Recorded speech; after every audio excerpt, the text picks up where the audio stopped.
Halo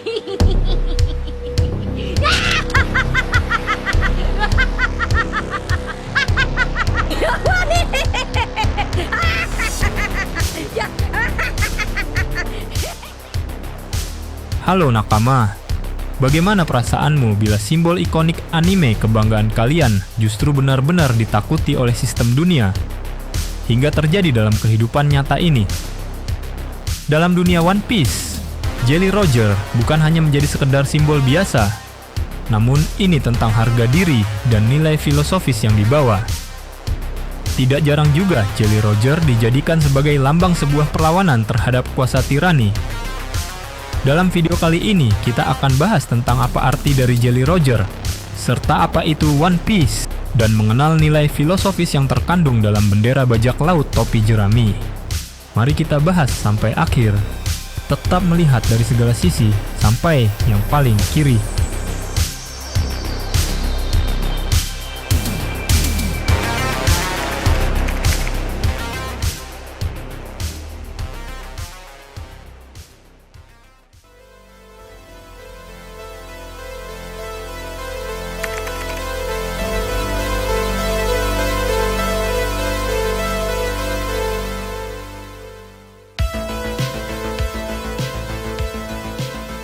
One Piece merupakan sebuah seri manga Jepang yang ditulis dan diilustrasikan oleh idola para nakama, yaitu Eiichiro Oda.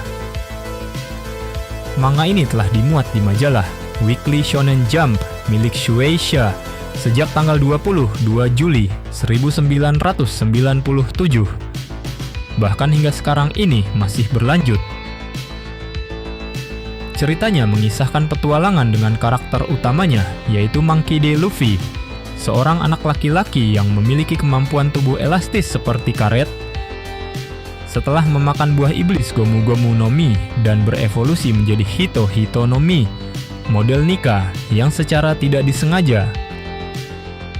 Luffy bersama kru bajak lautnya yang dinamakan bajak laut topi jerami atau Straw Hat Pirates menjelajahi Grand Line untuk mencari harta karun terbesar di dunia yang dikenal sebagai One Piece, dalam rangka untuk mewujudkan impiannya menjadi Raja Bajak Laut.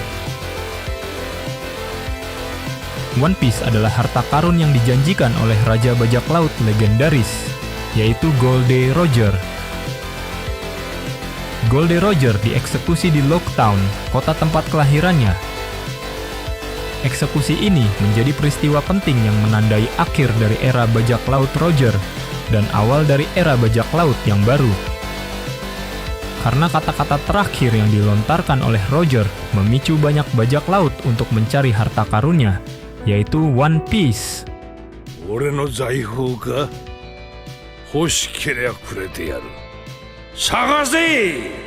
Kono yo no subete o soko ni oite kita. Harta karun One Piece adalah tujuan pendorong kapten kita, yaitu Monkey D. Luffy dan krunya, serta seluruh bajak laut lainnya, yang semuanya berusaha untuk mendapatkan harta karun dan menjadi Raja Bajak Laut berikutnya.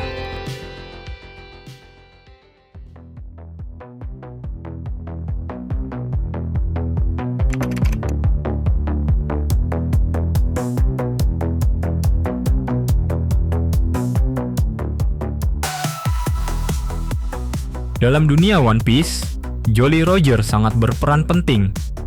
Lalu apa itu yang dimaksud dengan Jolly Roger?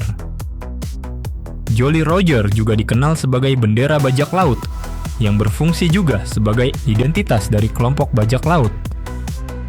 Asal Jolly Roger merupakan dari bendera tradisional bajak laut Eropa dan Karibia. Jolly Roger sebagai bendera bajak laut memang sudah ada sejak lama di dunia nyata, pada abad ke-17 hingga 18, yang kemudian diadaptasi dan dimodifikasi dalam dunia fiksi One Piece sesuai karakter masing-masing kru. Visual Jolly Roger pada dasarnya terdiri dari tengkorak manusia di atas sepasang tulang bersilang yang berpotongan diagonal. Dalam dunia One Piece, desain Jolly Roger dapat diperluas dan atau dimodifikasi dengan berbagai cara, biasanya untuk mencerminkan penampilan atau minat dari seorang kapten bajak laut. Misalnya pada bendera bajak laut Shirohige yang memiliki kumis, khas dari Kapten Edward Newgate, atau bendera bajak laut topi jerami yang memiliki ciri khas topi jerami, yang merupakan ciri khas dari kapten kita Monkey D. Luffy. Beberapa variasi bahkan mungkin tidak menampilkan tengkorak dan tulang bersilang, meskipun biasanya diganti dengan citra visual lainnya. Walaupun Jolly Roger paling sering ditempatkan pada bendera dan layar kapal bajak laut, bendera ini juga umum ditempatkan pada wilayah kekuasaan atau wilayah yang dilindungi oleh kelompok bajak laut tersebut. Selain itu, visual Jolly Roger juga sering dipakai oleh bajak laut individu, baik sebagai desain pakaian maupun desain tato. Jolly Roger akan selalu melekat pada identitas dari bajak laut itu sendiri, serta sebagai lambang harga diri.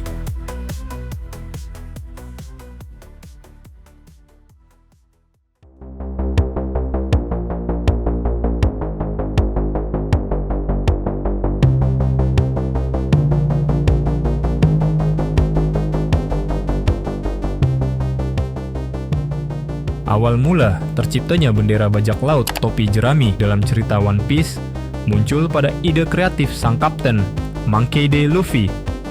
Secara khusus, bendera ini muncul setelah Luffy mulai mengumpulkan anggota kru. Saat itu masih ada Zoro, Nami, dan Usopp. Luffy ingin memiliki bendera bajak laut khas sebagai identitas kelompoknya.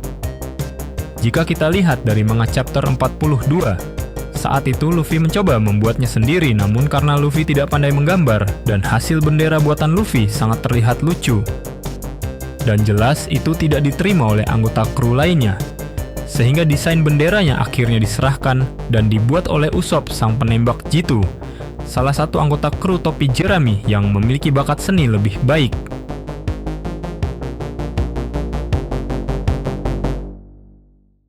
Dalam cerita One Piece karya dari Eiichiro Oda, banyak sekali pesan penting yang ingin disampaikan lewat karya manganya. Ini bukan tentang petualangan biasa saja, banyak sekali topik yang relate dengan kehidupan nyata di dunia ini. Terdapat juga beberapa nilai filosofis dari bajak laut topi jerami yang selalu dijadikan sebagai tujuan utama.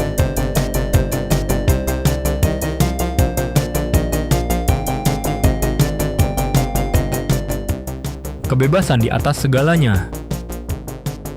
Filosofi paling mendasar dari kru topi jerami adalah kebebasan absolut. Bagi Luffy, menjadi raja bajak laut bukan soal menjadi orang terkuat atau yang paling kaya, tapi menjadi orang yang paling bebas di lautan. Filosofi ini berasal dari cara pandang Luffy terhadap hidup. Ia ingin bebas untuk pergi kemanapun, melakukan apapun yang ia mau, menolong siapapun yang dianggap butuh dan mengejar impiannya tanpa ada yang menghalangi. Kebebasan ini juga mencakup hak untuk bermimpi dan menentang sistem dari pemerintah dunia yang dirasa menindas serta tidak adil. Persahabatan dan pertemanan loyalitas tanpa batas. Bajak laut topi jerami berbeda dari bajak laut kebanyakan yang sering diwarnai pengkhianatan. Bagi Luffy dan krunya, ikatan pertemanan, persahabatan, dan kepercayaan adalah segalanya. Mereka tidak saling memanfaatkan, melainkan saling mendukung dalam suka dan duka untuk mencapai impian mereka masing-masing. Setiap anggota kru yang bergabung dengan Luffy bukan karena paksaan, tapi karena mereka merasakan adanya tempat yang menerima mereka dan menghargai impian mereka.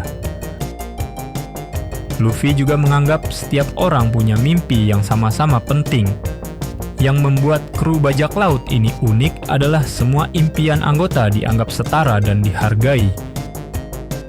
Luffy memang kapten, tapi ia tidak pernah merasa mimpinya lebih penting dari mimpi teman-temannya. Menentang ketidakadilan dan penindasan. Satu lagi aspek penting dari filosofi bajak laut topi jerami adalah keberanian untuk menentang ketidakadilan dan penindasan. Bahkan jika itu berarti harus melawan kekuatan besar seperti pemerintah dunia atau Tenryubito. Mereka tidak membabi buta menyerang siapapun, tapi tetap mengedepankan nilai moral dengan melindungi yang lemah dan melawan penindasan. Nilai filosofi ini menggambarkan bahwa mereka bukan bajak laut biasa. Dalam cerita One Piece, dilihatkan bahwa Luffy tidak pernah menjarah desa atau bahkan membunuh musuhnya. Justru mereka sering membantu dan berdiri di samping masyarakat yang tertindas.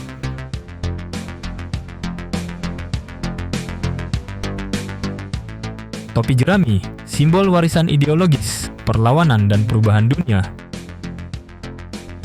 Topi jerami yang selalu dipakai oleh Luffy adalah simbol paling ikonik dalam One Piece. Tapi banyak yang belum sadar bahwa topi ini memuat filosofi yang mendalam tentang harapan, warisan, dan tanggung jawab. Namun di balik itu, terungkap bahwa topi ini dulunya milik Goldie Roger, Raja Bajak Laut.